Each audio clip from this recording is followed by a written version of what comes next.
Abad ke-8 bukan soal ksatria gagah dan kastel megah. Itu soal kelaparan, wabah, dan kekuasaan yang dibangun di atas mayat rakyat biasa. Tanyanya bukan kenapa mereka hidup brutal, tapi kenapa kita justru terobsesi pada zaman ini. Kabut tebal menyelimuti pagi, bukan sekedar embun dingin, tapi ketidakpastian. Inilah masa yang kemudian dikenal manusia sebagai abad ke-8.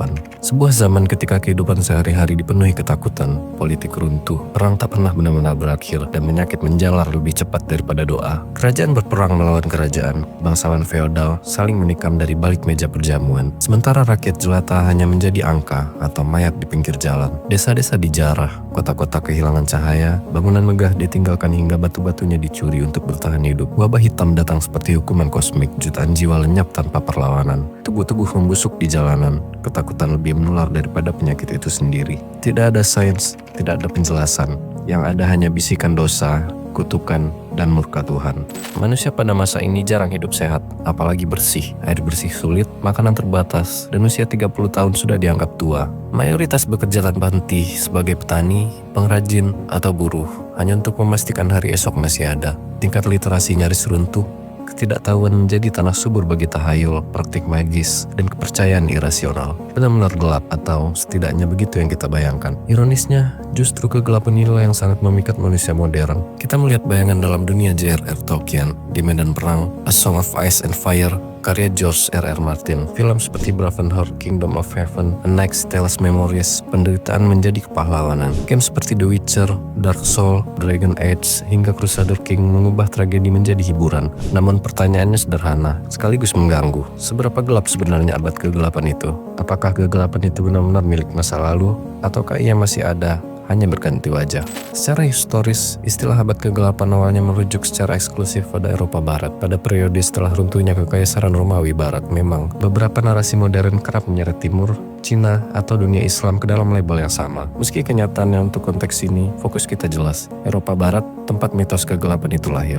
Pada abad kedua Masehi, Kekaisaran Romawi berada di puncak kejayaannya, namun kejayaan itu rapuh. Abad berikutnya membawa kehancuran perlahan, inflasi tak terkendali, wabah penyakit, tekanan barbar di perbatasan, dan tentara yang terus membengkak tanpa solusi ekonomi. Pengeluaran militer menggerogoti kas negara, pajak dinaikkan secara brutal, administrasi dipusatkan, pemilik tanah kecil lenyap digantikan elit yang makin kaya. Jurang antara kaya dan miskin melebar, dan sistem mulai retak dari dalam. Kaisar Diocletianus mencoba menyelamatkan segalanya dengan membelah kekaisaran, timur dan barat. Langkah drastis tapi belum cukup. Perang saudara tetap meletus, hingga akhirnya Konstantinus Agung muncul. Ia memulihkan stabilitas internal dan memindahkan pusat kekuasaan ke Bizantium, kota yang kelak dikenal sebagai Konstantinopel. Romawi Timur bertahan, namun Romawi Barat perlahan sekarat. Deklarasi Konstantinus terhadap kekristenan bukan sekedar keputusan spiritual. Itu adalah langkah politik. Gereja tumbuh menjadi kekuatan baru. Basilika, yang dulunya pusat perdagangan dan administrasi, berubah menjadi rumah ibadah. Naskah-naskah beriluminasi diproduksi, dihiasi emas dan perak, menjadi simbol bahwa pengetahuan kini dijaga, namun juga dikunci oleh institusi religius. Menariknya, di tengah kekacauan ini, praktik membaca diam-diam mulai menyebar pada abad ke-5. Sebuah perubahan kecil namun revolusioner dalam cara manusia berinteraksi dengan teks dan ide. Sementara itu, perbatasan Romawi runtuh, bukan hanya oleh invasi, tetapi juga migrasi besar-besaran suku Goth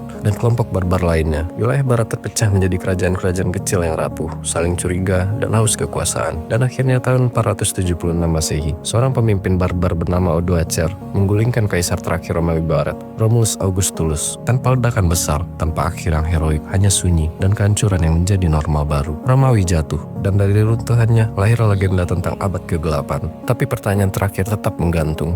Apakah itu benar-benar zaman tanpa cahaya, atau hanya masa ketika cahaya tidak lagi milik semua orang? Italia jatuh sepenuhnya ke tangan Odoacer, dan dengan itu Romawi Barat benar-benar mati. Yang tersisa hanyalah Romawi Timur, kekaisaran yang kelak kita kenal sebagai Bizantium. Sebuah negara yang tidak hanya diwarisi oleh mahkota dan tentara, tetapi juga oleh gereja Kristen. Di timur, politik dan teologi menyatu. Perdebatan tentang hakikat Kristus kini sama pentingnya dengan urusan pajak, perang, dan hukum negara. Di bawah Kaisar Justinian, Bizantium mengalami naik turun ekstrim. Pemberontakan internal menguncang ibu kota. Invasi datang dari berbagai arah, Avar, Slav, Persia, sementara Konstantinopel harus bertahan sebagai benteng terakhir peradaban Romawi. Sementara itu, di barat, segalanya jauh lebih kacau. Wilayah bekas Romawi Barat terpecah menjadi kerajaan-kerajaan kecil. Pemimpin lokal berperang satu sama lain demi tanah, kehormatan, dan kekuasaan. Tanpa birokrasi Romawi yang efisien, tanpa jalan raya, tanpa sistem distribusi yang rapi, perdagangan runtuh.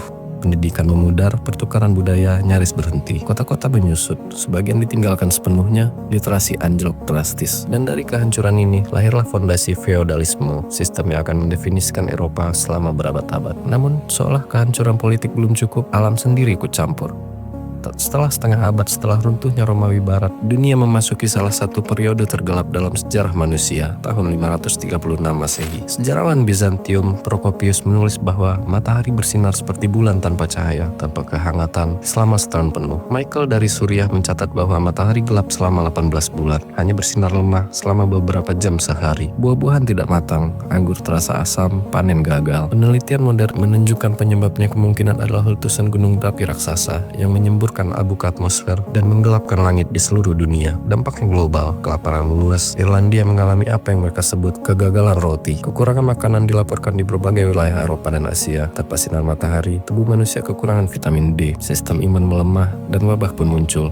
Di Konstantinopel, penyakit menyebar dengan cepat. Mayat-mayat ditumpuk dan dibuang ke laut. Namun laut mengembalikannya ke pantai. Orang-orang sehat yang bertugas mengurus jenazah ikut terinfeksi. Kota berubah menjadi neraka bau busuk dan kematian. Inilah yang kemudian dikenal sebagai wabah Justinian, mengambil nama kaisar yang menyaksikan kekaisarannya runtuh oleh sesuatu yang tak bisa dilawan dengan pedang. Letusan lanjutan di Islandia pada tahun 540 dan 547 memperparah keadaan. Langit tertutup abu, suhu global turun, planet memasuki periode yang kini disebut Little Ice Age, zaman es kecil yang berlangsung selama 1 dekade dan menghancurkan pertanian. Populasi Romawi Timur anjlok hingga 55% dan nampaknya tidak hanya dirasakan di Eropa, di Peru. Peradaban Moss runtuh akibat cuaca ekstrim dan banjir yang menghancurkan sistem irigasi mereka. Kabut ini secara harfiah dan metaforis menjadi penanda perubahan besar dalam sejarah Eropa Barat. Nilai pendidikan menghilang, buku tergantikan oleh ritual, pengajaran agama lebih menekankan musik dan seni daripada teks dan logika. Budaya aristokrat beralih dari diskusi sastra ke pesta besar dan pamer kekuasaan.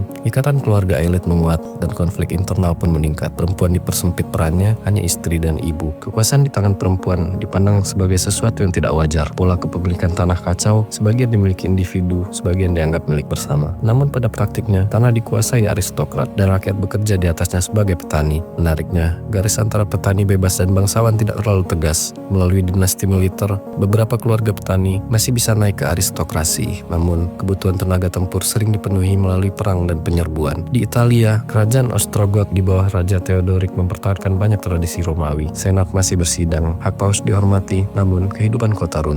Populasi Roma menyusut dari 1 juta menjadi hanya 50.000 jiwa. Di Eropa Utara, kota-kota ikut menyusut. Bangunan umum dijarah untuk bahan bangunan. Perdagangan jarak jauh menghilang, digantikan produk lokal. Koin logam hampir berhenti diproduksi. Koin emas masih ada, tapi hanya untuk transaksi besar dan barang mewah. Uang tidak lagi mengalir, ekonomi melambat. Meski begitu, gagasan tentang kesatuan Kristen tetap bertahan. Namun, perbedaan antara gereja timur dan barat semakin tajam. Tegangan meningkat antara Katolik Roma dan penguasa Jermanik yang menganut Arianisme. Arianisme menolak penyatuan negara dan agama, sementara Katolik Roma meyakini bahwa kekaisaran Romawi adalah alat kehendak ilahi. Konflik ideologi ini membentuk ulang peta kekuasaan Eropa. Krisis ketika ekspansi Muslim mulai menekan wilayah Barat Bizantium. Pengaruh Katolik Roma di Barat justru meremah. Disinilah biara-biara mengambil peran penting. Biara menjadi pusat pendidikan, literasi, dan kekuasaan lokal. Para biksu menyalin manuskrip klasik Latin, menyelamatkan warisan dunia kuno dari kepunahan. Namun, pada abad ke-10, campur tangan bangsawan mencapai puncaknya. Gereja diperlakukan seperti milik pribadi. Simoni, penjualan jabatan gereja, menjadi praktik umum. Ketakutan menyebar.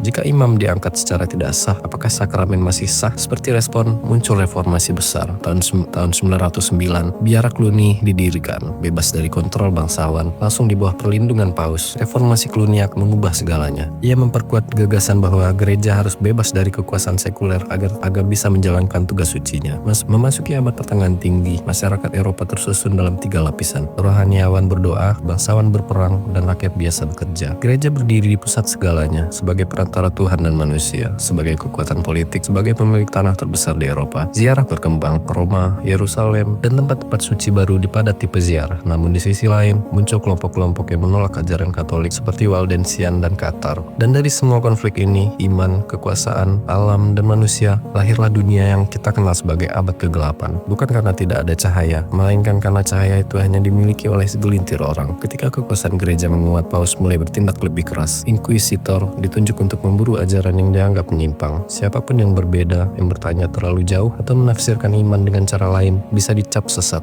Di saat yang sama, reformasi monastik terus berjalan. Ordo-ordo baru bermunculan. Carthusian yang hidup dalam keheningan ekstrim, sister-sister yang mengabdikan hidupnya sepenuhnya pada doa, Fransiskan dan Dominikan yang memilih hidup miskin, mengemis dari kota ke kota sambil berkhotbah.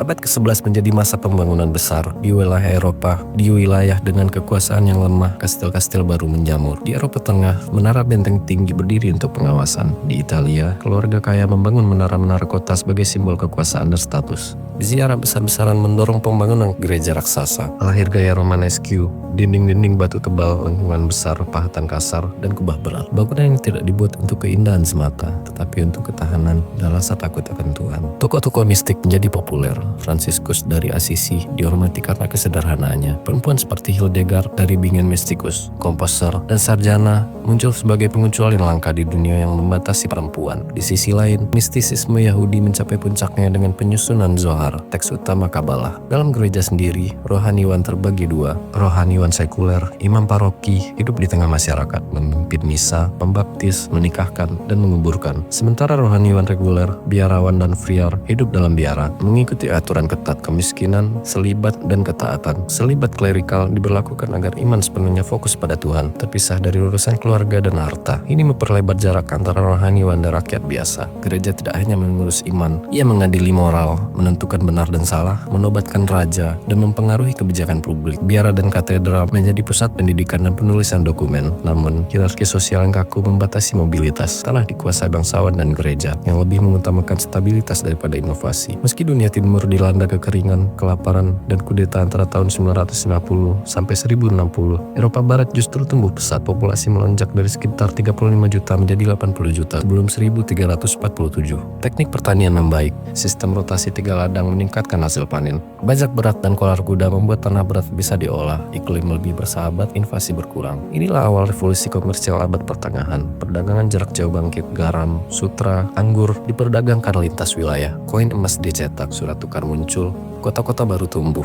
Venesia dan Genoa menguasai Mediterania. Dagang Jerman membentuk Liga Hanseatic di utara. Pedagang Yahudi berperan sebagai peminjam uang, meski sering menjadi sasaran kekerasan. Di balik semua ini, feodalisme menjadi tulang punggung masyarakat. Tanah diberikan tuan kepada vasal sebagai imbalan jasa militer. Ksatria berkuda berat membentuk kelas elit baru. Hukum warisan seperti primogenitur menjaga agar tanah tidak terpecah. Namun bangsawan bukan kelompok tertutup. Rakyat biasa bisa naik status lewat militer atau pernikahan. Aristokrat miskin bisa jatuh derajat. Namun dari kehancuran itu dunia berubah. Kota-kota bangkit, perdagangan menguat, bankir dan pedagang naik kelas. Pemikiran lama mulai dipertanyakan. Humanisme muncul, manusia kembali mempelajari teks Yunani dan Romawi. Universitas berkembang, mesin cetak Gutenberg menyebarkan ide tanpa dihentikan. Dan perlahan, matahari kembali terlihat. Abad kegelapan terakhir bukan dengan cahaya tiba-tiba, melainkan dengan fajar yang pelan. Zaman ini bukan hanya tentang kebodohan dan kekerasan. Ia adalah era bertahan hidup, beradaptasi, dan menyiapkan masa depan. Dan mungkin jika kita melihat lebih dekat, kita akan menemukan bahwa kegelapan dan terang tidak pernah benar-benar pergi, hanya berganti bentuk.